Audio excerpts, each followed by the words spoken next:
Good afternoon, PGM. What's the reason you joined Suffolk Freemasonry? I was found out, Mark. I'd already been initiated into Freemasonry in London.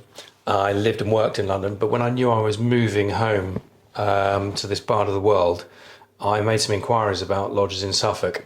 And one day I was sitting in my office.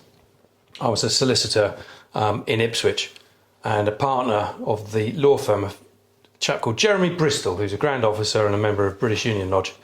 He walked into my office within the first few days of me starting work there, and he said, "Julian, I understand you're a Freemason."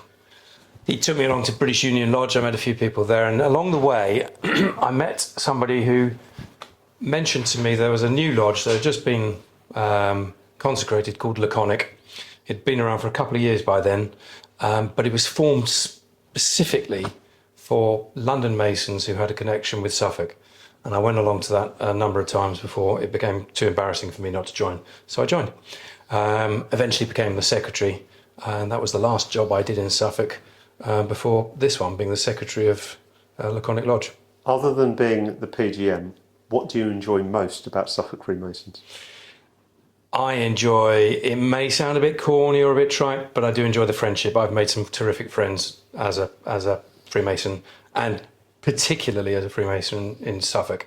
London's very big and sprawling and people travel from all over. Suffolk's much, much more connected than that.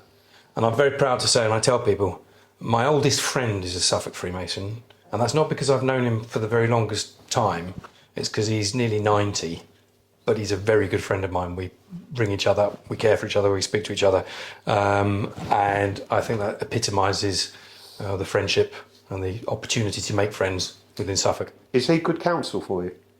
Yeah, he is. In fact, I installed him as Zerubbabel of Sparta chapter just the other evening. And he asks some insightful questions, usually with mischief, for reasons to do with mischief. But yeah, he is. That's good. What's your ambition for Suffolk over the next year? We've got to keep on doing what we're doing well, but we've got to do more. And we're doing so well, and it's such a happy province. It feels like it.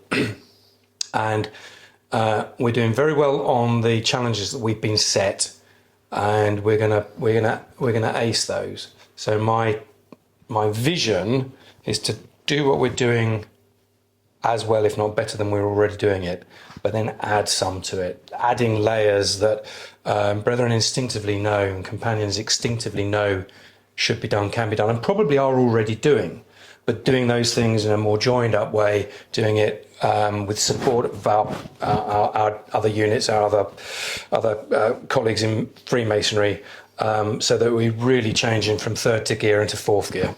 We're at Holbrook today for the annual Provincial Grand meeting, the fantastic venue. We're in the chapel.